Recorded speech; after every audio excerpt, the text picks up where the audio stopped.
সব দোষ আমার, তাই তো? মানে আমি কনস্পিরেসিটা করেছি আপনার ভাষায়।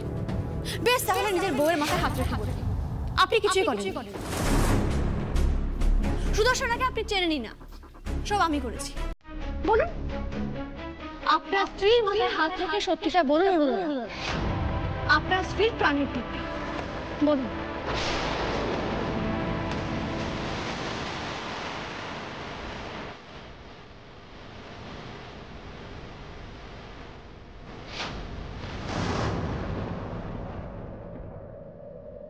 কি হলো, চুপ করে গেলেন যে? তাহলে স্বীকার করে নিচ্ছেন তো যে সুদর্শনাকে দিয়ে আপনিই কাজটা করিয়েছেন? বলুন, তাই তো? উত্তর দিচ্ছেন না কেন? বলুন, তাই তো? স্বীকার করুন, বলুন।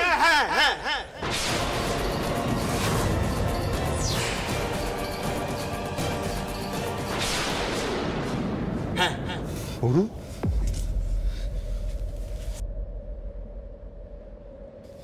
ওটা আমার অফিস। অরু, ওখানে তো শুধু আমি একা কাজ করি না রে। এদিকে দেখা না, আমার সাথে ওখানে আরো অনেকগুলো মানুষ কাজ করে, সবাই ওই খাবারটা খেতে। অরু, এতগুলো লোকের প্রাণের বিনিময়ে তুই কোন ব্যবসায় উন্নতি করবি রে? অরু, তুই তো এই বাড়িরই ছেলে, তোর একবার মনে হলো না এটা এটা করা যায় না? কেন করলি এটা? এই বাড়ির ছেলে এটা করতে পারলি তুই? কি করে করলি?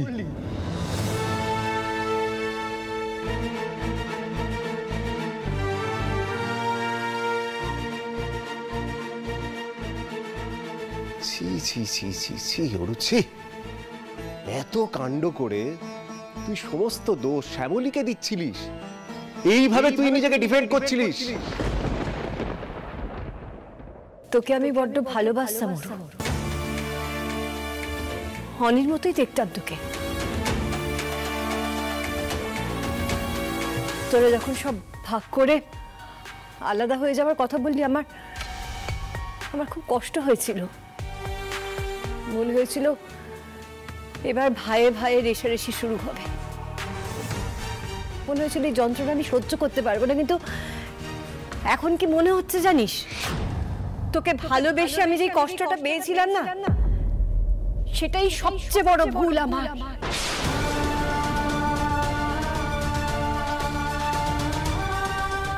তুই এতটা স্বার্থপর কি করে হতে পারলি অরু? নিজের ভাইয়ের পিঠে এইভাবে ছুরি মারতে পারলি তুই? আজ থেকে আমি তোকে আমার মন থেকে ত্যাগ করলাম।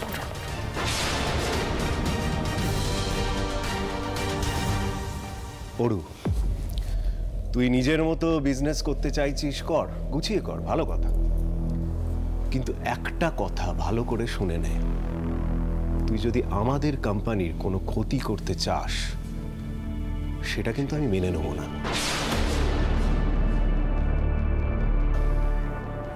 তোকে উচিত শাস্তি দিতে যা যা করা দরকার, বিশ্বাস কর, সব করব। আমার একটুও বুক কাঁপবে না।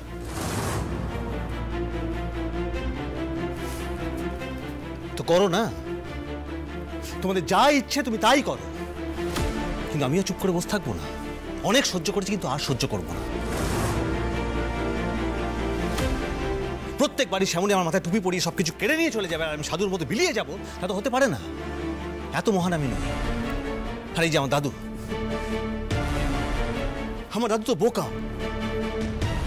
চিরকাল তার বন্ধু তাকে ইমোশনালি ম্যানিপুলেট করেছে, বন্ধুত্বের দোহাই দিয়ে তার হাতে যা ধরিয়ে দিয়েছে, সে মাথা নিচু করে তাই মেনে নিয়েছে। কিন্তু আমি মানবো না, আমি মানবো না। চিরকাল চিরকাল তোমরা, মানে এই মল্লিকরা, আমাদের থেকে বেশি পেয়ে এসছো, কিন্তু আর হবে না। এবার থেকে যা হবে সমানে সমানে হবে। দাদু ভাই, তুমি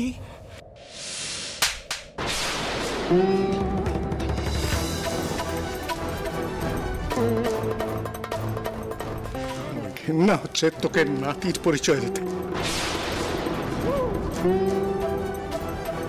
খুব ভালো হয়েছে তোরা গ্রেট বেঙ্গল ক্যাটারার ছেড়ে চলে গেছিস।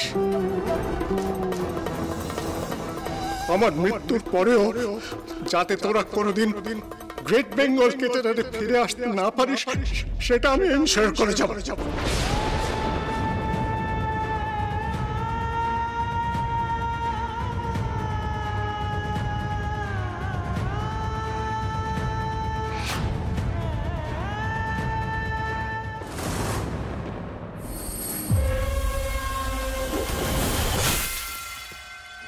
এই শ্যামলীর জন্য আবার আমার হেনস্থা হলো।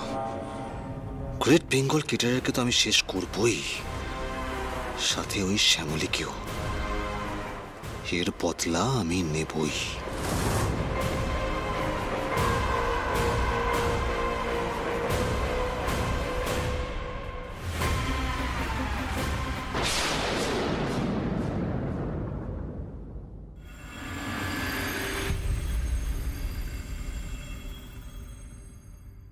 কি ব্যাপার আলপনা, খাবার টেবিলে কাউকে দেখলাম না কেন?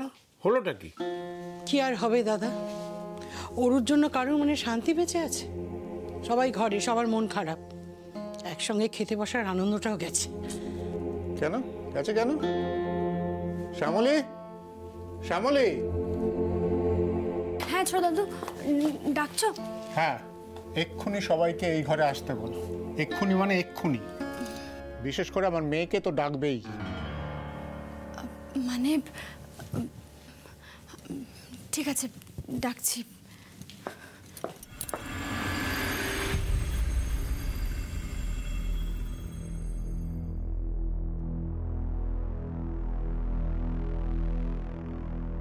কি ব্যাপারটা কি তোমাদের? মুখ গোমরা করে বসে আছো, বাড়িতে যেন একেবারে শোকসভা বসিয়ে দিয়েছো।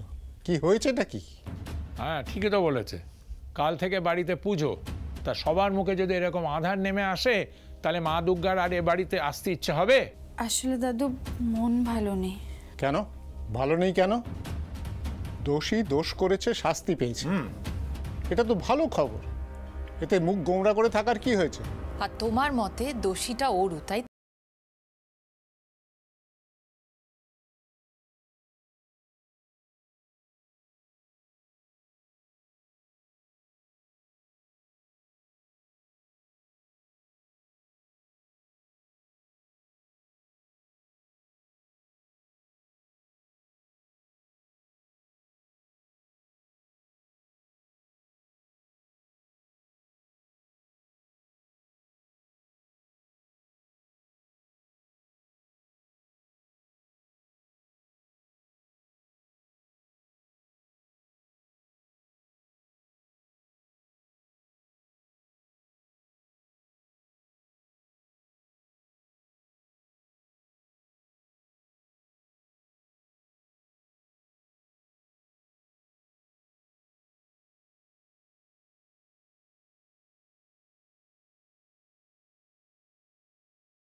মানে মানে আমি এমনি জিজ্ঞেস করছি। বলুন না পিসিমণি, প্রতিম দাদা আপনার কে হয়?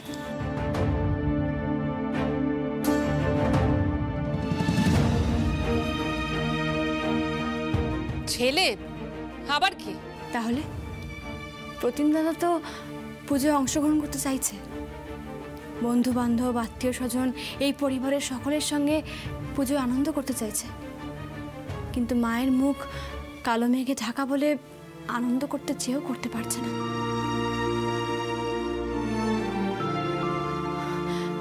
অন্তত অন্তত আপনার এই ছেলেটার জন্য একটু হাসুন।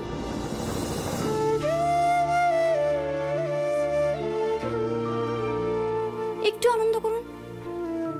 আপনি যদি এভাবে গোমরা মুখে থাকেন তাহলে তো ও আনন্দ করতে পারবে না, এই বাড়ির কেউ আনন্দ করতে পারবে না। সবাইকে বলুন না এই পুজোর কটা দিন একটু আনন্দে মেতে উঠতে, কেউ যেন গোমরা মুখে না থাকে। এমনকি অরু দাদা, বৌদিদি, ওদেরকেও বলুন যাতে দরজা বন্ধ করে না থাকে। এই পুজোর কটা দিন যেন আনন্দে মেতে ওঠে, বলুন না। দেখুন, হ্যাঁ ব্যবসা ভাগ হয়ে গেছে, কিন্তু বাড়িটা তো ভাগ হয়নি। আর আপনি তো এই বাড়িরই মেয়ে, এটা তো আপনারও দায়িত্ব, তাই না? দায়িত্ব? আমার মেয়ে নেবে দায়িত্ব? ও শুধু ভাঙন ধরাতেই জানে। সারা জীবন ধরে না পালন করলো বাপের বাড়ির দায়িত্ব, না শ্বশুর বাড়ির দায়িত্ব। আমি পিসিমণি,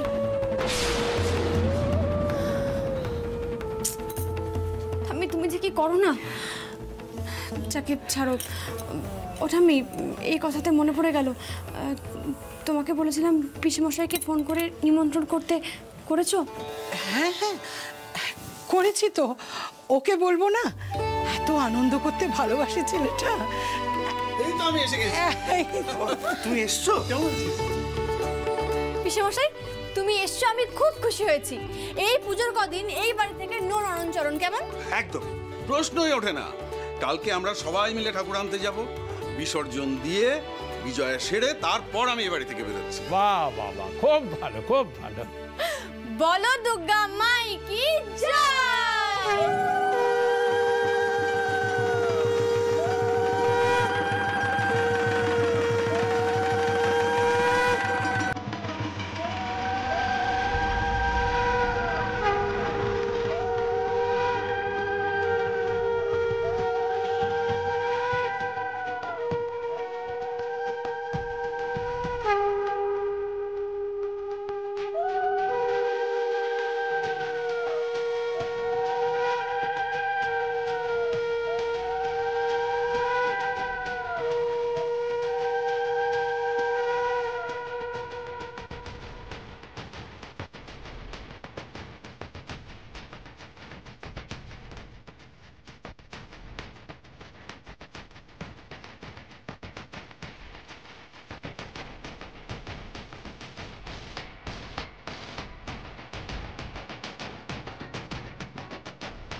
অনি,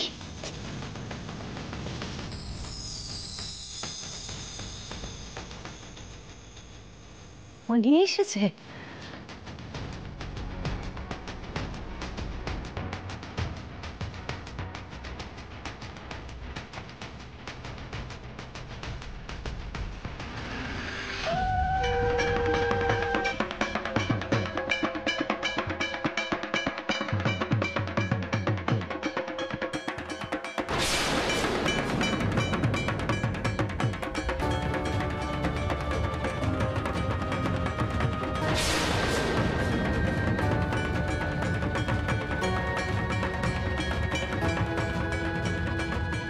তুমি আমার বাড়িতে এলে মা, বাড়ির সবাই তোমাকে নিয়ে কত আনন্দ করবে। আলোয় আলোয় ভরে উঠবে গোটা জোড়া বাড়ি। শুধু আমার মনটাকেই অন্ধকারে ভরিয়ে দিলে মা। আমার ছেলেটাকে আমার থেকে দূরে রেখে দিলে তুমি। তুমিও তো মা, মায়ের কষ্ট তুমি বোঝো না? বোঝো না বলো, কেন এমন করলে মা গো?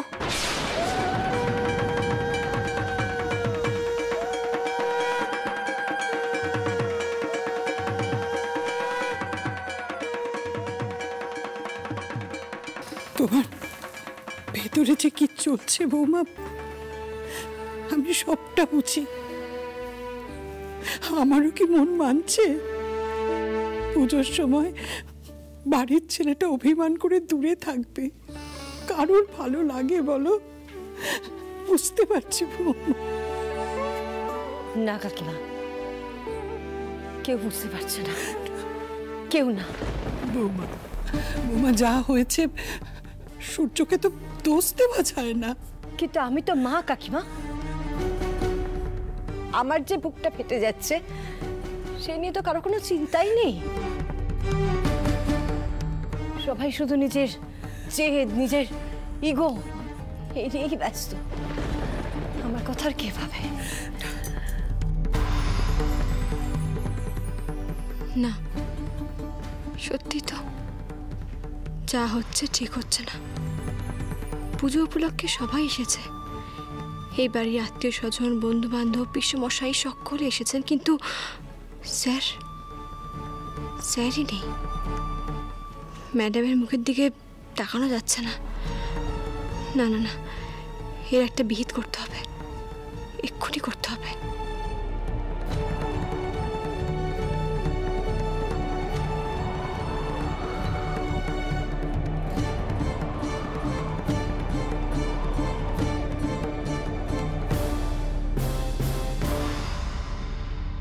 বাবা একবার দিকে এসো। আজই এক্ষুনি তোমার একটা কাজ করতে হবে। কি কাজ? তুমি এক্ষুনি স্যারকে ফোন করো, ফোন করে এই বাড়িতে আসতে বলো, আর বলবে পুজোর কটা দিন স্যার জন্য এখানেই থাকে। তুমি না বললে তো উনি। না না বাবা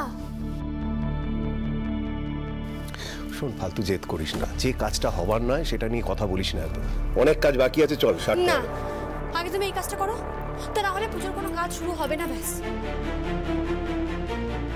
শ্যামলী, কেন জেদ করছিস?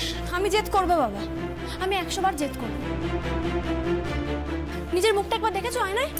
চোখের তলা বসে গেছে। তুমি যে কষ্ট পাচ্ছ না, সবাই বুঝতে পারছে সেটা।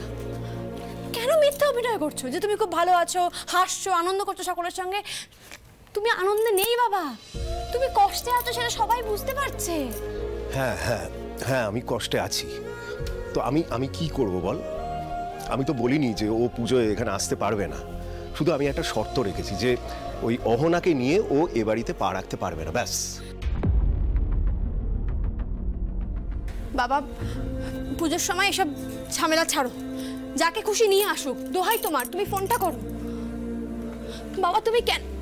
ম্যাডাম ম্যাডাম একটু দাঁড়ান, তাকিয়ে দেখো, চোখে জল। বাবা তুমি কেন বুঝতে পারছো না? যে বাড়িতে একজন মা কাঁদে, সেই বাড়িতে আর এক মায়ের আরাধনা হতে পারে?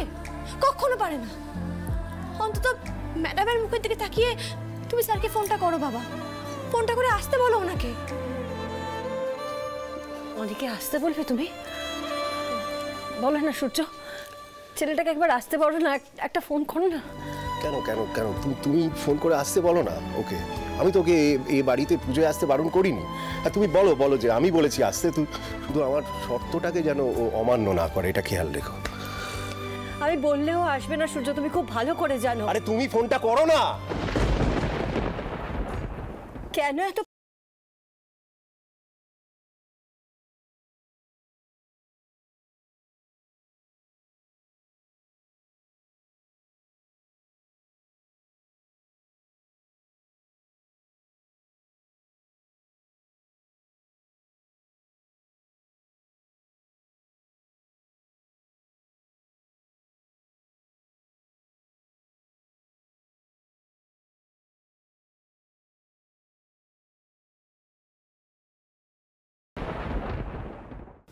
বাবা বাবা অনেক হয়েছে বাবা, আর ভালো লাগছে না। এই পুজো গন্ডার দিনে আমার ঝামেলা একদম ভালো লাগছে না। ও বাবা তুমি আর চুপ করে থেকো না, ফোনটা করো না। বাড়ির পুজোয় বাড়ির ছেলে থাকবে। বাবা আমি তোমায় কিন্তু একটা কথা পরিষ্কার বলে দিচ্ছি, যদি অনিকেত মল্লিক এখানে না থাকে, তাহলে এই বাড়ির পুজোতে কেউ অংশগ্রহণ করবে না। শুনেছ? এবার অন্তত ফোন করো। তুমি ফোন না করলে স্যার আসবেন না। ভাই তোমার ফোনটা করো বাবা, প্লিজ ফোনটা করো। ও সূর্য, সবাই যখন বলছে ফোনটা কর, আরে আমি বলছি ফোনটা কর।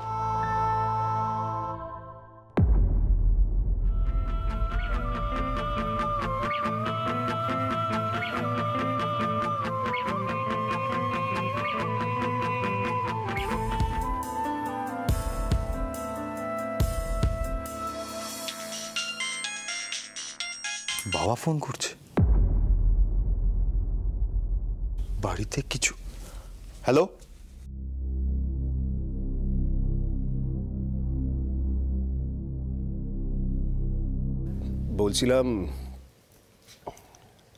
বলছিলাম তুমি পুজোতে এ বাড়িতে আসতে পারো। এটা তুমি বলছো? বলছি। তুমি একাই এসো।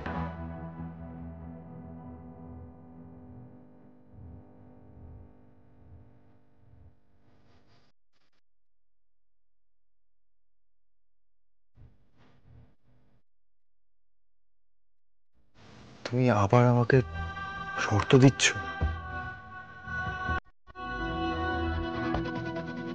মানে আমি যাই করি কিন্তু তুমি শর্ত দিয়ে আমাকে।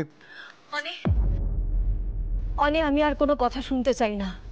বাড়িতে পুজো, তুই নেই, আমাদের সবার মনের অবস্থাটা বুঝতে পারছিস তুই? শোন অনি, বাবা নিজে তোকে ফোন করেছে।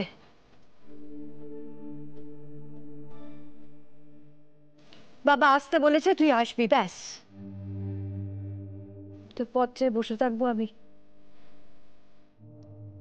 আর একটা কথা, তুই না আসলে কিন্তু কাল মায়ের বোধন হবে না।